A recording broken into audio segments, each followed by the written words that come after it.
the freedom, liberty, peace, prosperity that we're enjoying as a country. Every country has its own history that we must say. Some, there could be a similarity, but still there are differences. Now, this country called Uganda also has its history. And one wise man said that if you do not know where you're coming from, then your present is very confusing and your future is destroyed. So today we want to look at a day that is celebrated by the armed forces with a great impact on Ugandans, which is the Tarehe Sita. Now this is celebrated every 6th of February in this country, and this is the birth of the genesis that led to this strong army we are talking today, and of course the various victories that it has been able to achieve throughout. And joining me on set, I have Brigadier General Felix Kulaije, who happens to be the defense spokesperson, and we are going to be discussing more on this day. I know there are many Ugandans who were never around in 1981, but you've read, or there are those that even have had nothing. And shocking enough, sometimes we read books of foreigners talking about certain things in our country, and you wonder. So, because you're watching UBC TV, you're blessed, you're going to be understanding what is Tarehe Sita Day about? Why do we celebrate it? Does it have an impact, and why is it rotational? Good morning, General. Good morning, Mr. Kirabo. How have you been since Kakumiro? Top form. Top form? Yes. Recently I saw you engaging in community work, doing a lot of things, seeing the army in the people, living within the people, and trying to do some cleanups, socialization, treatment. And of course, I have a message. There's a person I told that, hey, I'll be having General Felix Kulaije in the morning show, and he told me, please tell him, for us people in the slums, they need to come back and help us. Tarehe Sita, I don't know which year. He told me when the army went in those slums, they had a common problem, which was bed bugs. Yes. And he said they don't know what you use because they have tried to apply, buy around, but that UPDF has. Kills all these, even rodents die, everything in the house, apart from human beings, dies. But they don't know where you get what you use that they can't find on market. So he told me, joking, in Uganda, edagali amajerite bikuterire kamesa terire kamunyera tugambire Kulaije bakomewo batuyambe. Well, I'm glad to hear that feedback. It reminds me when we went to Mogadishu late last year with the Committee of Parliament, and following the day we were in not by Dogle. I'm forgetting the town, the place south of Mogadishu. One of the MPs, moreover from one of the opposition parties, became unwell. I noticed. He didn't say, I just noticed. And I said, what's wrong with the honorable? They said, he's not feeling well. So I picked his hand, went, called someone, and said, take him to the medical department. By evening, the member of parliament was sick. So he said, why? But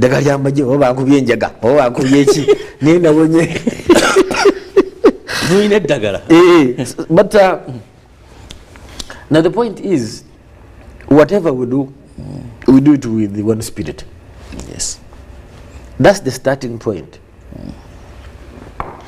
It's true, we've been doing cleaning around. In fact, I was laughing at the military police brigade. Yesterday they went, I think, was it Namongo, somewhere in one of the slums in the Makindi division. And the rubbish heap was taller than this building. But they will clear it by Saturday. That's what we do. We go for the impossibles. Yes. Now, Brigadier, let's look at Tarehe Sita. Yeah. We know we celebrate this, and Monday we are going to be celebrating it in Mbarara, but 1981, there are so many people that were not born, including myself. Including yourself. So when you talk about Tarehe Sita, for me I have some memories, however, and I don't know why that is no longer done. Maybe when I was young, on 6th of February every day of the year, that date, our father would drive us to Kampala and park around Nakasero. Then we would see soldiers.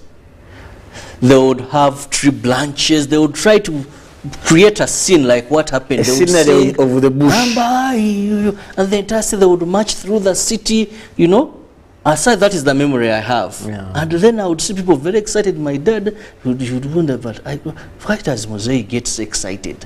And so it was something that we knew as family.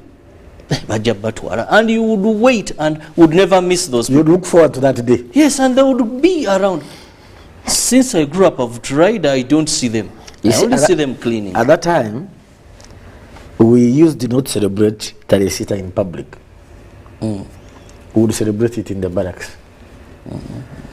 Now, for the public to know what we are celebrating, we would have that demonstration.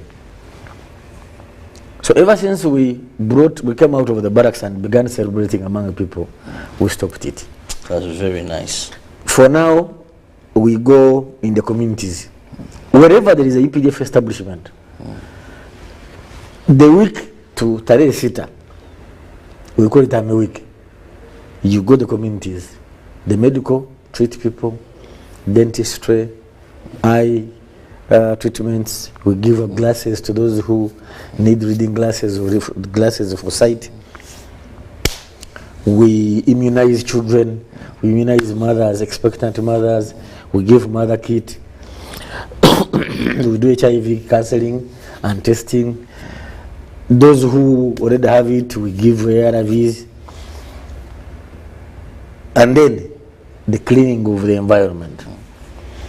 Now we added the aspect of planting trees. Unfortunately, of course, now it's not yet raining fully. So we plant symbolic ones and leave those to be planted when the season starts with the community. And then we have, over the years, corporates have joined us. Stanbic Bank, National Housing Corporation, they come with the support. National Medical Stores, National Medical Stores, National Drug Authority, no, National Medical Stores. They give us the drugs now to treat people, in addition or on top of our own drugs that we have been using. So we pick from our budget to say this year so much will be spent on the community. The purpose is appreciation. You see, the army is like fish in water. And that's something that was fed into us by our leaders in political education. That the army cannot, in fact, President Museveni puts it this way. The people cannot do without the army. But the army cannot exist without the people. You can exist, but you need us. Definitely. For us, we can't exist without you. What made us defeat Idi Amin in 79, what made us defeat Obote in 86, 85, and then Tito in 86 January, the people's support. It doesn't matter what people you carry. Doesn't matter where you have done training. I remember when we were teenagers, if they say somebody had trained in Greece, that's a commando. And that's where Smith Opona Chaka had been before he was promoted to chief of staff. But they went. So the training is important for professionalization, for efficiency, for effectiveness. It's important in the battlefield. But there must be good civil militarizations for you to survive as an army. So Tarehe Sita for us is our birthday. Okay.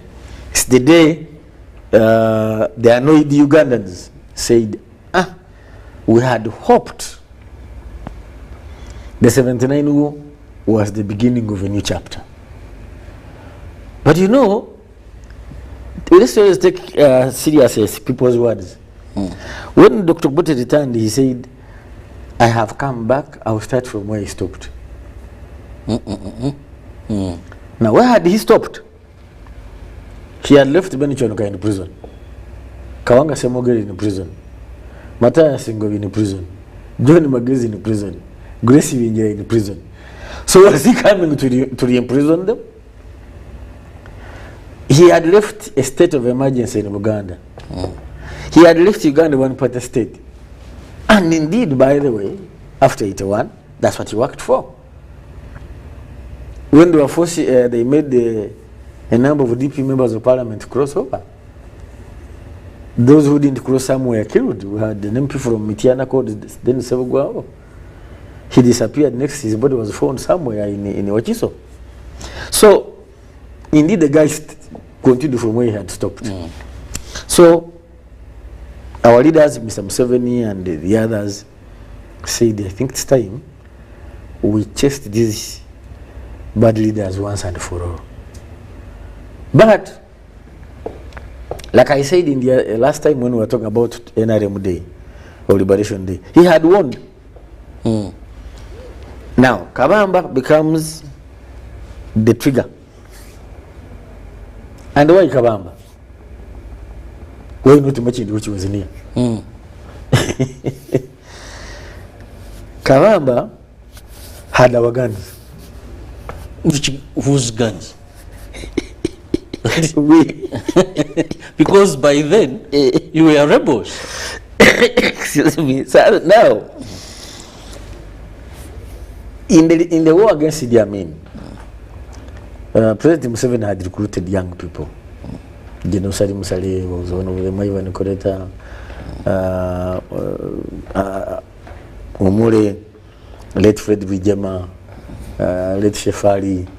They had trained in Mozambique in 76, 77. They formed the nucleus of the Fronasa army. Fronasa had been started. By the way, what is Fronasa in full? Front for National Salvation. Okay. Front for National Salvation. The abbreviation is quite long. So that is Fronasa. Fronasa. Yes. And that one now included people like Magodi Kuya, Mama Mambabazi, Kahindo Tafire, Eteria Kategaya, Lamongin. These people whom I mean killed in 72 after they failed the botched invasion. Those who had been recruited to join the Front for National Salvation. That's why some even want to call it the anti-Amin something. Because when I'm reading now my history, there was also anti-Amin anti-Amin dictatorship. There were several groups that fought the 79 war. But Mr. Museveni's group was Fronasa. Now, he recruited an army, and when the moment he entered the Uganda at Chikagati, he started recruiting Ugandans again. So by the capture of Kampala in April 79, Mr. Museveni had an army of 9,000 called the Red Army. He had named it the Red Army, and the Genocide was a commander. So what happens?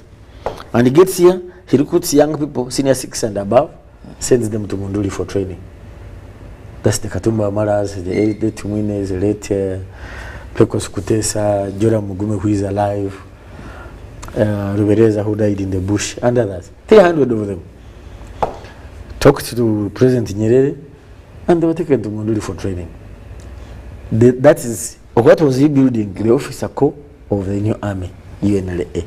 Not the Red Army. The Red Army had already surrendered to government. Now, Oito Joko as chief of staff scattered the Red Army. Genocide was posted to Moroto, Kashaka and others posted to Arua. None remained in Kampala by design. So, then they were disarmed. Now the guns that were removed from the Red Army were kept in Kabamba. Oh. Now when you say you are going for your guns, I get it. Now when they said disarm, General Tafire told the president, said, these people might turn against us. Let's keep some. At least 1,000 or 2,000. Where we shall start from if they turn against us. How prophetic he was. But the president said, look, I'm the Minister of Defense. How again do I be the one to hide arms of my own from my own government? No, let's surrender them. If they turn against us, we shall fight. We shall get them back. So Kabamba journey was to get them back. Okay. Yes. So Kabamba is the trigger of the second chapter of national liberation. And so the rest, as we know, is history. I'm glad with the quote you started about history. I was on one TV station with a member of parliament. I will not even hide him. Honorable Nyonyintono, Uganda. And he said, we don't need history. Ours starts now and the future. Then I said, so what is your tribe? He said, I'm Uganda. I said, so why do you, what is it called? Hey, why do you kulanya? Hey, why do you kulanya? Even the Bible, Jesus, I go to the genealogy. They just, they give you the entire. When you got the book of Matthew, the genealogy of Jesus is given. Almost 2 pages there. Yes. John says the word at the beginning, the word was there. Genealogy must be. So a society that does not know its history gets lost. And there is a deliberate effort to leave Ugandans ignorant of their history. Today, you are talking about reading. I regret to inform you, Ugandans don't read. Ugandans don't read. In fact, someone joked that if you want to hide anything to an African, hide it in a book. And I made an experiment. I bought a book of history, African history from 1800 to 2005. I put in 100,000 shillings at the end of the book. I told my children, whoever completes this book will get a reward. And they put it in the shelf. That was 2008 December. As I'm shifting from Nyonyintono in 2011, I'm packing my books. I find my money is still intact. And you know how, let me also tell you, I had, you knew how we were so friends with General Kasirye. Yes, I knew. And you both shared love for dogs. Yes. So one time I go to his home and I found this very interesting.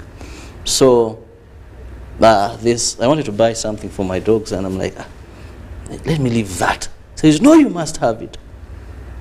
Tells me, go to the library. He had a small library in Machindi there. He told me, oh, which book? Pick any book and come back.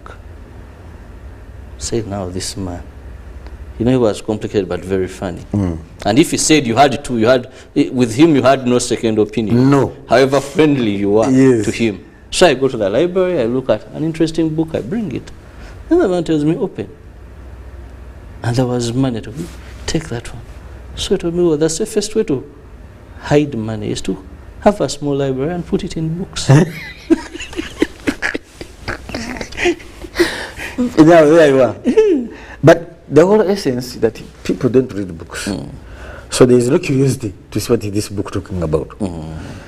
I have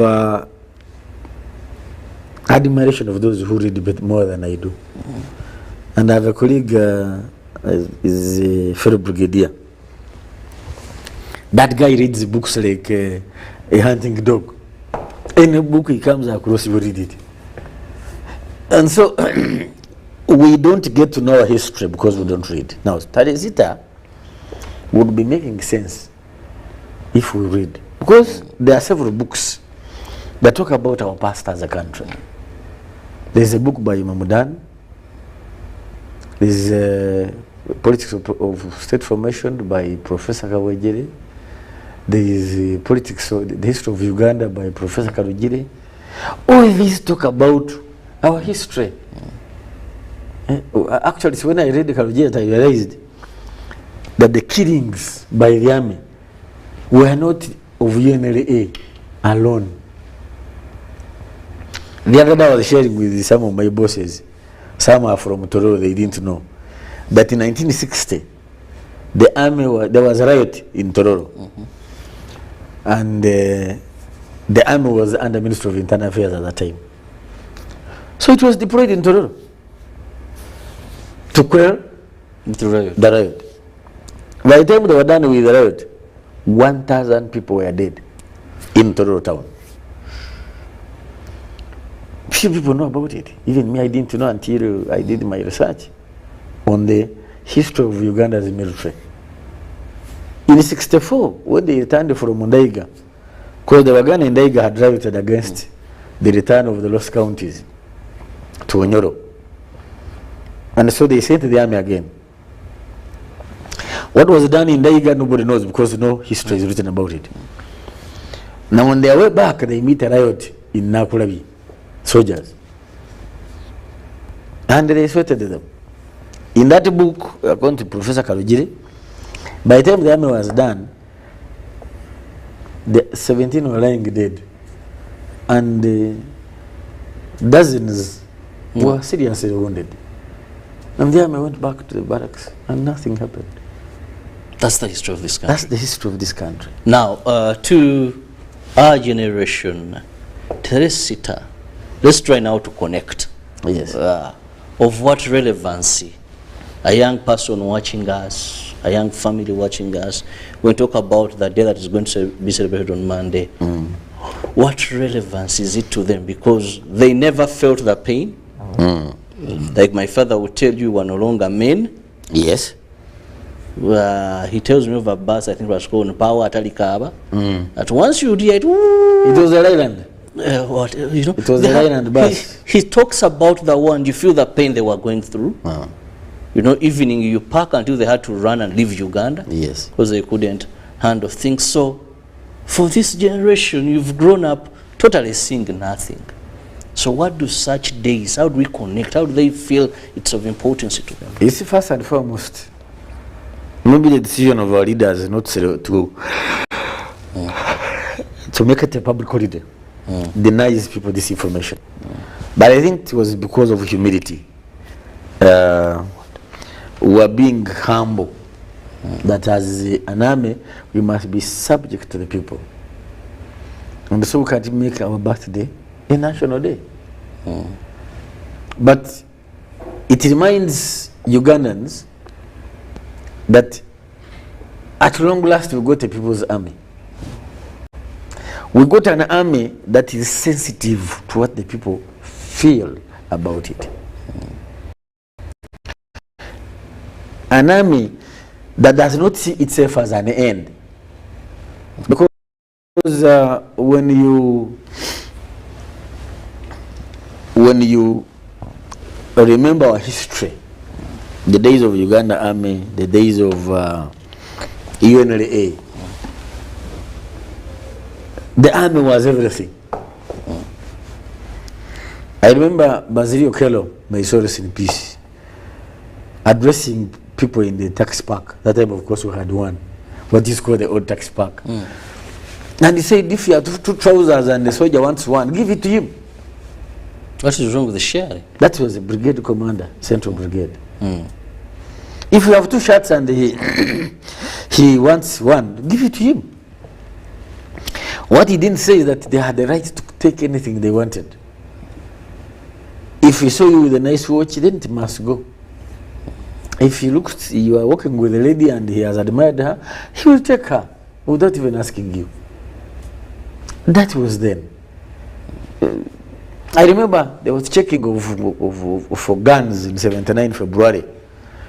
And these flats perpendicular to Cafe Java's Kamocha or City Oil. They were staff of KCC then. Oh boy, the army went in and raped women in those flats. So for us, we are celebrating the birth of the People's Army. That I come to the television station, and you take me to task to account for certain things. The other day, Honorable Nangadia, is it Nangadia? the chairperson of the Uganda Human Rights Commission, has wrote to us demanding the termination of trial of civilians in the court martial. I saw her very vivid saying, Yes. well, the army must stop this. And we are saying, okay, but we have the Attorney General appealed against the Constitutional Court ruling. Because you see, there must be certain things that we leave as a preserve of the military. Otherwise, criminals use them to their advantage. But that's not the ultimate diversion. But the point I'm making is that it's an accountable force. A few weeks ago, our leaders were in parliament. The first time they were chased. Second time, the same. Until third time when, I mean, for generals to be told, get out, and they go, is a fundamental change. It's worth celebrating. And so the army behind that status quo, the current status quo, the UPDF must be celebrated. And of course, that is the relevance to this generation. Yes. That you can have your neighbor who is an army. Yes. And then somehow he tries to encroach on your land, and you can go to court. He can't just come and take what is yours. No. I receive complaints and I summon the officers being accused. Recently, I was at some pharmacy near the barracks, and I was buying some drugs for my daughter. And there came this soldier, and he was buying drugs, just like I was, paying, and I was touched, and I just told this pharmacist, you know what, how much is it? Oh, thank you. And he was very humble to say thank you. Yes. Because I remembered some of the stories I was told, that he couldn't buy. No, he just speaks.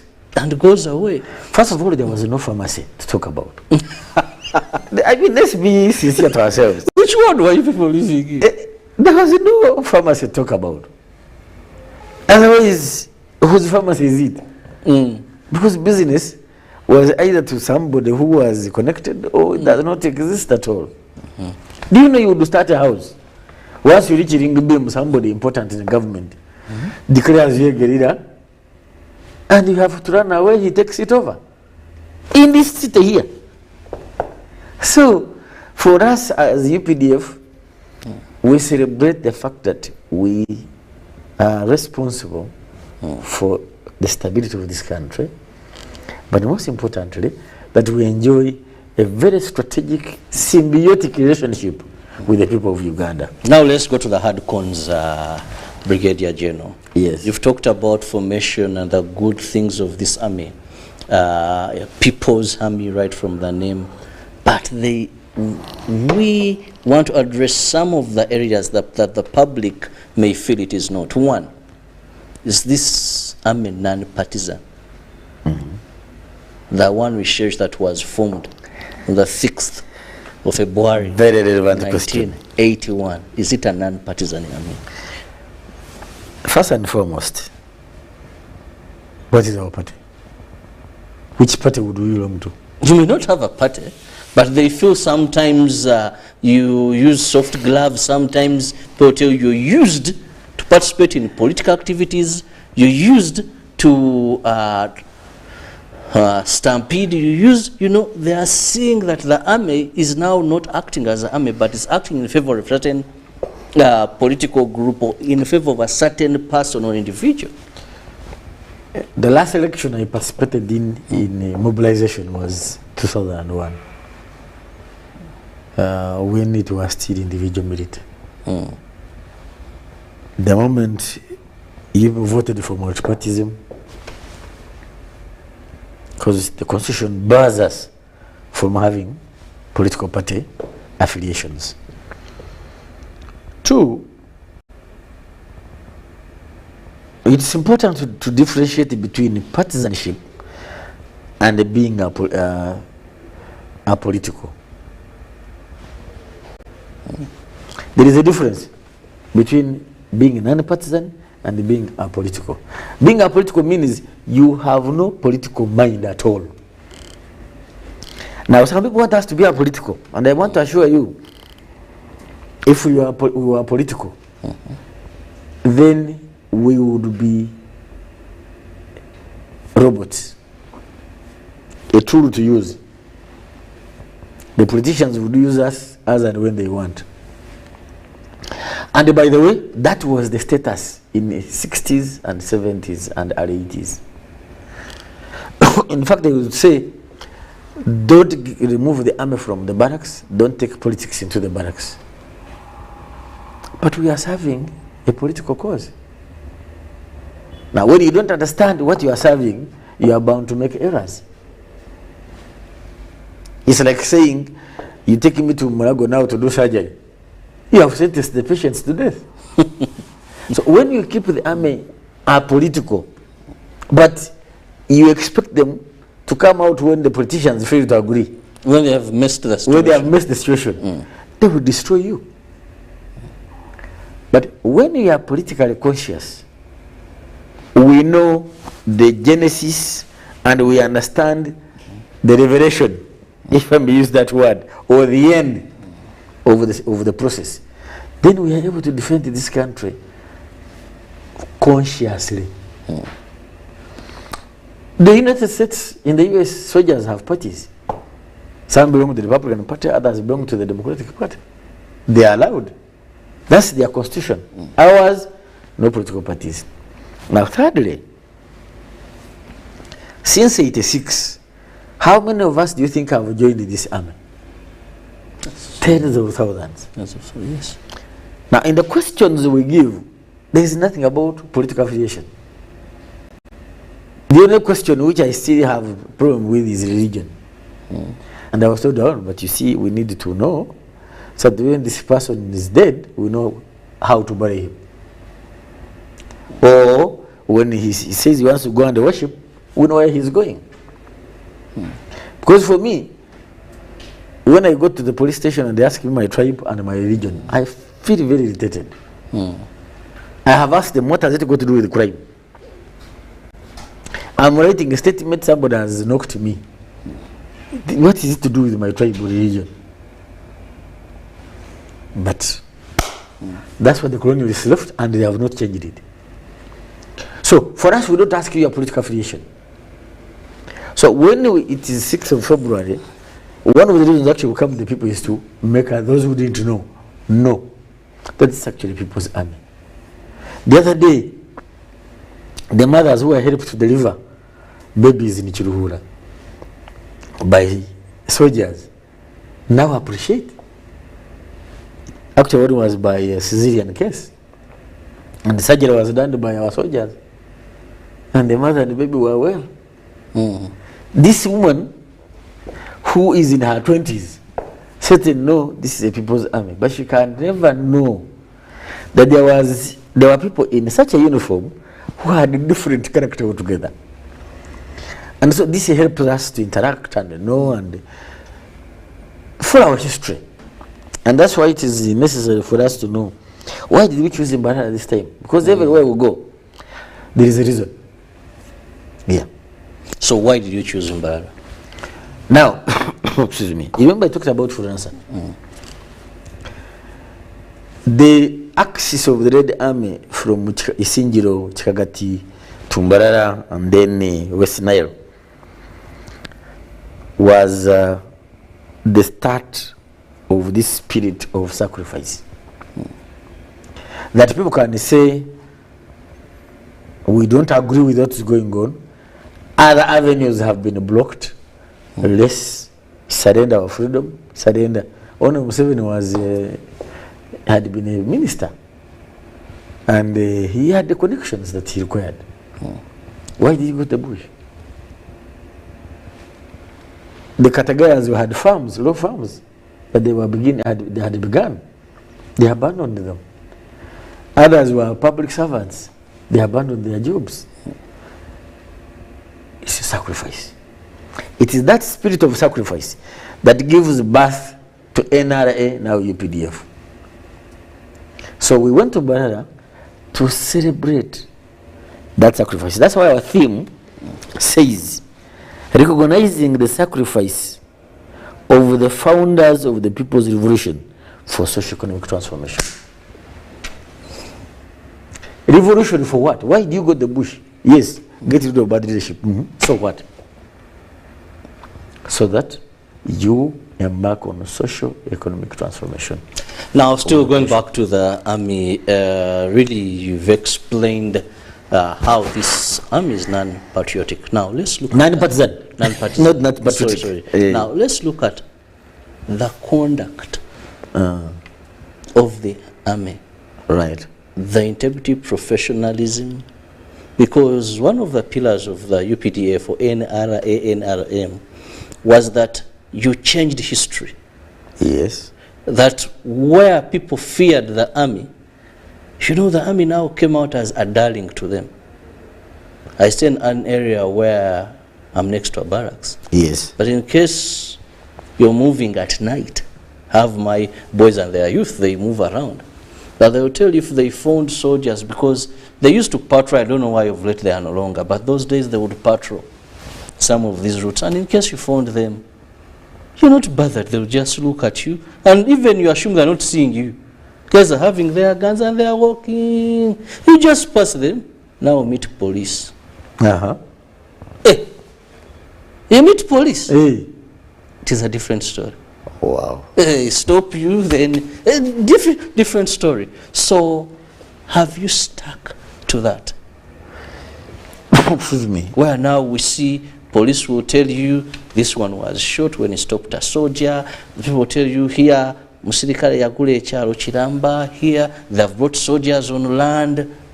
All these, it seems, the virtues, that fundamental pillar that you moved on over time, aren't you losing it? No, we are not losing it. We may be diluted a bit by newcomers. 1, 2, greed by some people who have access to those in control. And therefore, if they have land wrangle, they may come with the soldiers. But each time we get to know, we get involved and remove the soldiers. If it's a soldier who has gotten involved, we do take action against the individual.